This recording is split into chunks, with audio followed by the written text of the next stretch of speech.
ಆತ್ಮೇರೆ ನಮಸ್ಕಾರಗಳು. ಮಕ್ಕಳ ಪುಸ್ತಕ ಅವಲೋಕನ ಸರಣಿ 16ನೇ ದಿನದ ಇವತ್ತು 16ನೇ ಪುಸ್ತಕವನ್ನ ಪರಿಚಯ ಮಾಡಿಸ್ತಾ ಇದ್ದೇನೆ.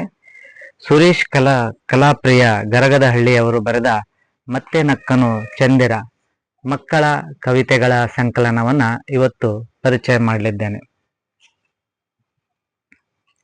ಮತ್ತೆ ನಕ್ಕನು ಚಂದಿರ ಅನ್ನುವಂತ ಮಕ್ಕಳ ಕವಿತೆಗಳ ಸಂಕಲನವನ್ನ ಸುರೇಶ್ ಕಲಾಪ್ರಿಯ ಗರಗದಹಳ್ಳಿ ಅವರು ಬರೆದಿದ್ದಾರೆ.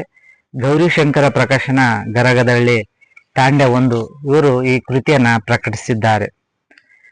ಮತ್ತೆ ನಕ್ಕನು ಚಂದಿರ ಕೃತಿಯು 2022ರಲ್ಲಿ ಪ್ರಕಟವಾಗಿದ್ದು 80 ಪುಟಗಳ ಈ ಪುಸ್ತಕ ₹100 ಬೆಲೆಯನ್ನು ಹೊಂದಿದೆ. ಸುಗ್ರೇಶ್ ಹಿರೇಮಠರವರು ಮುಖಪುಟ ವಿನ್ಯಾಸವನ್ನು ಹಾಗೂ ಒಳಪುಟ ವಿನ್ಯಾಸವನ್ನು ಮಾಡಿದ್ದಾರೆ. ರೇಖಾಚಿತ್ರಗಳನ್ನ ಮಧುಕುಮಾರ್ ಕುಲಕರ್ಣಿ ಹಾಗೂ ರಂಗನಾಥ್ ಕುಲಕರ್ಣಿ ಅವರು ಬಿಡಿಸಿದ್ದಾರೆ. ಈ ಕೃತಿಯಲ್ಲಿ ನಾವು ಈ ಮತ್ತೆ ನಕ್ಕನು ಚಂದಿರ ಕೃತಿಯಲ್ಲಿ ನಾವು 40 ಮಕ್ಕಳ ಕವಿತೆಗಳನ್ನ ನೋಡಬಹುದು. ಮಕ್ಕಳ ಕಾವ್ಯದ ಹುಟ್ಟು ಲೇಖಕನೊಳಗಿನ ಬಾಲ್ಯದ ಹುಡುಕಾಟವಾಗಿರುತ್ತದೆ. ಅದರ ಬಾಲ್ಯದ ಭಾಗವಾಗಿಯೇ ಕವಿತೆ ತೆರೆದುಕೊಳ್ಳುತ್ತದೆ. ಆಮೇಲೆ ಇದು ಮಕ್ಕಳನ್ನ ಉದ್ದೇಶವಾಗಿಟ್ಟುಕೊಂಡು ಬರೆಯುವುದಕ್ಕಿಂತ ತನ್ನೊಳಗಿರುವ ಬಾಲ್ಯವನ್ನ ಬಡಿದೆಬ್ಬಿಸಿ ಬಾಲ್ಯವನ್ನ ಮರುಕಳಿಸುವಂತಹ ನೆನಪಿಸುವಂತಹ ಕವಿತೆಗಳನ್ನ ನಾವು ಮತ್ತೆ ನಕ್ಕನು ಚಂದಿರ ಕೃತಿಯಲ್ಲಿ ನೋಡಬಹುದು. ಈ ಕೃತಿಗೆ ಕೇಂದ್ರ ಸಾಹಿತ್ಯ ಅಕಾಡೆಮಿಯ ಬಾಲ ಪುರಸ್ಕೃತರಾಗಿರುವಂತಹ ತಮ್ಮಣ್ಣ ಬೇಗರ್ ಸರ್ ಅವರು ಮುನ್ನುಡಿಯನ್ನ ಬರೆದರೆ, ನಮ್ಮ ಕಲ್ಯಾಣ ಕರ್ನಾಟಕ ಭಾಗದ ಕೇಂದ್ರ ಸಾಹಿತ್ಯ ಅಕಾಡೆಮಿಯ ಬಾಲ ಪ್ರಶಸ್ತಿ ಪುರಸ್ಕೃತರಾಗಿರುವಂತ ಡಾಕ್ಟರ್ ಕೆ ಶಿವಲಿಂಗಪ್ಪ ಅಂದ್ಯಾಳ್ ಸರ್ ಅವರು ಬೆನ್ನುಡಿಯನ್ನ ಬರೆದು ಶುಭ ಹಾರೈಸಿದ್ದಾರೆ. ದಿಗ್ಗಜರ ಮುನ್ನುಡಿ ಬೆನ್ನುಡಿ ಜೊತೆಗೆ ಹಲವಾರು ಸಾಹಿತಿಗಳ ಅನಿಸಿಕೆಗಳನ್ನು ಸಹ ಈ ಕೃತಿಯ ಕೊನೆಯ ಪುಟದಲ್ಲಿ ನಾವು ನೋಡಬಹುದು. ಸುರೇಶ್ ಕಲಾಪ್ರಿ ಅವರು ಶಿಕ್ಷಕರಾಗಿ, ಗಾಯಕರಾಗಿ ಹಾಗೂ ನಾಟಕದಲ್ಲಿ ಕಲಾವಿದರಾಗಿಯೂ ಸಹ ಬಹುಮುಖ ಪ್ರತಿಭೆಯನ್ನು ಹೊಂದಿರುವಂತಹ ಸುರೇಶ್ ಅವರು ಸಂಪ್ರೀತಿ ಕಲಾ ಬಳಗದ ಮೂಲಕ ಶಾಲೆಗಳ ಪುನರುಜ್ಜೀವನಕ್ಕಾಗಿ ಸಮಾಜಮುಖಿ ಕಾರ್ಯಗಳನ್ನ ಮಾಡುವಲ್ಲಿ ತಮ್ಮನ್ನು ತಾವು ತೊಡಗಿಸಿಕೊಂಡಿದ್ದಾರೆ. ಸುರೇಶ್ ಕಲಾಪ್ರಿ ಅವರು ಬರೆದಿರುವಂತಹ ಈ ಕೃತಿಯಲ್ಲಿ 40 ಮಕ್ಕಳ ಕವಿತೆಗಳನ್ನ ನೋಡಬಹುದು. ವಿಭಿನ್ನ ವಿಷಯಗಳನ್ನ ಆಯ್ಕೆ ಮಾಡಿಕೊಂಡು ಮಕ್ಕಳ ಕವಿತೆಯನ್ನ ರಚಿಸಿದ್ದಾರೆ. ಮಕ್ಕಳಿಗೆ ಮಳೆ, ಸೂರ್ಯ, ಒಂಟೆಯ ಸವಾರಿ, ಜಾತ್ರೆಯ ಗಮ್ಮತ್ತು, ಮಾಮ ಬಂದ, ಅರಿಶ ತಂದ, ಕಂದನ ಬೆಳಕು, ಅಪ್ಪ, ಆನೆ ಬಂತು ಆನೆ ಮುಂತಾದ ಕವಿತೆಗಳು ಗಮನ ಸೆಳೆಯುತ್ತದೆ. ಹಾಗೆ ನೀ ಹಿಡಿದಾಡಿದ ಆಟದ ಸರಕು ಬಾಬಾ ಎನ್ನುತ್ತಾ ಕೂಗುತ್ತಿದೆ, ನೀ ನಡೆದಾಡಿದ ಆವರಣವು ನಿನ್ನಯ ಸ್ಪರ್ಶಕ್ಕೆ ಕಾಯುತ್ತಿದೆ, ಬೆರಳಿನಲ್ಲಿ ತೀಡಿದ ಕರಿ ಹಳೆಗೆಯು ಮುಂದಿನ ಅಕ್ಷರಕ್ಕೆ ಕಾಯುತ್ತಿದೆ, ಸ್ವರವ್ಯಂಜನ ಕಾಗುಣಿತ ಕಲಿತು ಜಾಣನಾಗುನಿ ಎನ್ನುತ್ತಿದೆ ಅನ್ನುವಂತ ಕವಿತೆಯಲ್ಲಿ ಬಾಬಾರೋ ಕಂದ ಶಾಲೆಯ ಅಂಗಳಕ್ಕೆ ಅನ್ನುವಂತೆ ಮಗುವನ್ನ ಶಾಲೆಗೆ ಆಹ್ವಾನಿಸ್ತಿರುವಂತ ಗುರುಗಳಾಗಿ ಹಾಗೂ ಅಕ್ಷರಗಳನ್ನ ಕಲಿತು ಮುಂದಿನ ಉತ್ತಮ ನಾಗರಿಕನಾಗಬೇಕು ಅನ್ನುವಂತ ಆಶಯ ಇಟ್ಟುಕೊಂಡು ಬರೆದಿರುವಂತ ಕವಿತೆ ಸುಂದರವಾಗಿದೆ. ಆಮೇಲೆ ಪ್ರತಿಯೊಂದು ಕವಿತೆಗಳು ಸಹ ಆಕರ್ಷಕವಾದ ರೇಖಾಚಿತ್ರಗಳನ್ನ ಒಳಗೊಂಡಿದ್ದು ಅವು ಕವಿತೆಗೆ ಒಪ್ಪುವ ರೀತಿಯಲ್ಲಿ ರೇಖಾಚಿತ್ರಗಳನ್ನ ಬಿಡಿಸಿದ್ದಾರೆ. ಒಳ್ಳೆಯ ರೇಖಾಚಿತ್ರಗಳು ಅಂದವಾಗಿ ಮೂಡಿ ಬಂದಿವೆ. ಹಾಗೆ ಸುಂದರ ಚಂದಿರ, ಮಳೆ ಕವಿತೆಗಳನ್ನ ಸುಂದರವಾದ ಕವಿತೆಗಳು. ಅದೇ ರೀತಿ ಶೀರ್ಷಿಕೆಯಲ್ಲಿರುವಂತಹ ಮತ್ತೆ ನಕ್ಕನು ಚಂದಿರ, ಹಾಲುಗೆನ್ನೆಯ ಕಂದ ನಳುವನು, ಸರಿಸಿ ಪಕ್ಕಕ್ಕೆ ತುಂಬಿ ನಗುವನು, ವದನದಲ್ಲಿ ಕಳೆಯ ತುಂಬುತ್ತಾ ಮತ್ತೆ ನಕ್ಕನು ಚಂದಿರ, ಬೇಡವೆನ್ನುವ ತುತ್ತಿನೊಳಗು ಜೇನ ಸಿಹಿಯ ಬೆರೆಸಿ ತಾನು ತುತ್ತ ಮೇಲೆ ತುತ್ತ ನೀಡುತ್ತಾ ಮತ್ತೆ ನಕ್ಕನು ಚಂದಿರ, ಬೆಣ್ಣೆ ಮುದ್ದಿಯ ತೆರದಿ ತೇಲಿ ಆಡುತ್ತೀಹನು ಮನದಲ್ಲಿ ಲಾಳಿ, ಸೂಜಿಗಲ್ಲಿನ ಹಾಗೆ ಸೆಳೆಯುತ್ತಾ ಮತ್ತೆ ನಕ್ಕನು ಚಂದಿರ. ಚಂದಿರ ಅಳುತ್ತಿರುವಂತಹ ಮಕ್ಕಳಿಗೆ ಚಂದಿರನ ತೋರಿಸಿ ರಮಿಸಿ ಊಟವನ್ನು ಮಾಡಿಸುವಂತ ತಾಯಂದಿರ ಕುರಿತಾಗಿ ಹಾಗೂ ಚಂದಿರನ ತೋರಿಸಿದಾಗ ಊಟ ಮಾಡಿಸುವಂತ ಒಂದು ಪ್ರತಿ ತುತ್ತು ಸಹ ಜೇನಿನಂತೆ ಸವಿರುಚಿಯನ್ನ ಹೊಂದಿರುತ್ತದೆ.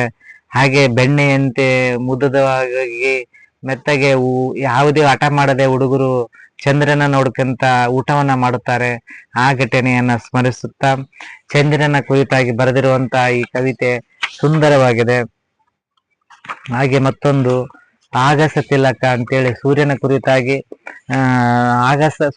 ಸೂರ್ಯನನ್ನೇ ಆಗಸಕ್ಕೆ ತಿಲಕನು ಅಂತ ನಿಟ್ಟಿನಲ್ಲಿ ಅಗಲಿಡಿ ಜಗವ ಬೆಳಗಿಯ ಸೂರ್ಯ ಪರಜಗ ಬೆಳಗಲು ನಡೆದಿಯ ಹಾರ್ಯ ಶರದಿಯ ನಾಭಿಯ ಬಳಸುತ್ತ ತಾನು ಅಮ್ಮನ ಮಡಿಲನು ಸೇರ ನಿನ್ನು ಅಂಬುಜದಿ ಒಡಳಲಿ ಪುಳಕವ ಪುಳುಕಿಸಿ ಎರಡೆಡೆಯಲ್ಲಿ ಬಿಂಬವ ಮೂಡಿಸಿ ನಯನ ವಿಹಂಗಮ ನೋಟವ ನಳಿಸುತ್ತ ಬೆಳಕಿನ ಬೆನ್ನಿಗೆ ಕತ್ತಳ ಹಾಸುತ್ತ ಸೂರ್ಯ ಯಾವ ರೀತಿ ತಮ್ಮ ಅಮ್ಮನ ಮಡಿಲನ್ನು ಸೇರಕ್ ಹೋಗ್ತಾನೆ, ಆ ಸೂರ್ಯ ಹೋದಾಗ ಕತ್ತಲನ್ನ ಆವರಿಸುತ್ತೆ, ಅವಾಗ ಚಂದ್ರ ಬಂದು ಬೆಳಕನ್ನು ನೀಡುತ್ತಾನೆ.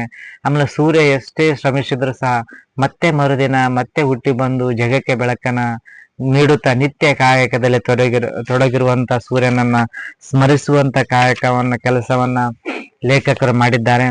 ಹಾಗೆ ಬಂತು ರೈಲು ಗಾಡಿ ಹಳೆಯ ಮೇಲೆ ಮೆಲ್ಲ ಓಡಿ ಚುಕುಬುಕು ಆ ಕಡೆ ಅಲ್ಲಲ್ಲಿ ಬ್ರೇಕು ಬಂತು ಲಾರಿ ಬಂತು ರಸ್ತೆಯನ್ನು ಹಾಗೆ ಸವರಿ ಮಣಭಾರವ ಮೈ ಮೇಲೆ ಹೇರಿ ಪೊಂಪೊ ಎನ್ನುತ್ತ ಭಾರಿ ಬಂತು ಬಸ್ಸು ಬಂತು 100 ಜನರ ಒತ್ತು ತಂತು ಹತ್ತಿ ಇಳಿಯುವರನ್ನೆಲ್ಲ ತಿಳಿಸಿ ಮನೆಯ ಕಡೆಗೆಲ್ಲ ಅಲ್ಲಿ ಬಂತು ಕಾರು ಸುತ್ತಿ ಬನ್ನಿ ಪೂರ ಊರು ಸಂತಸವೀಗ ಜೋರು ತಡೆಯುವರಾರು ಈಗ ಕಾರು ಬಾರು.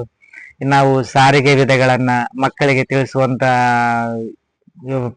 ಸಂದರ್ಭದಲ್ಲಿ ರೈಲು ಗಾಡಿ, ಬಸ್ಸು, ಲಾರಿ ಹಾಗೂ ಕಾರು, ಆಟೋ, ಮೂರು ಗಾಲಿ ಆಟೋ ನೋಡು ಕುಳಿತು ಒಮ್ಮೆ ಸುತ್ತಿ ಹಾಡು ಪಿಂಪಿ ಸದ್ದು ಮಾಡಿ ನಗುವ ಮಗುವ ವದನ ನೋಡು ಅನ್ನುವಂಥ ಕವಿತೆಯಲ್ಲಿ ಯಾವ್ಯಾವ ವಾಹನಗಳು ಯಾವ ರೀತಿ ಸದ್ದು ಮಾಡುತ್ತವೆ ಮತ್ತು ಯಾವ ರೀತಿ ಅವು ಹೋಗ್ತವೆ, ಎಷ್ಟು ಜನರನ್ನ ಕರೆದೊಯ್ತವೆ, ಹೇಗೆ ಇರುತ್ತವೆ ಅನ್ನೋಂಥ ಕಲ್ಪನೆಯೊಂದಿಗೆ ವಿನ್ಯಾಸದೊಂದಿಗೆ ಸರಳವಾಗಿ ಮಕ್ಕಳಿಗೆ ಆಡುತ್ತಾ ಕಲಿಯೋಣ.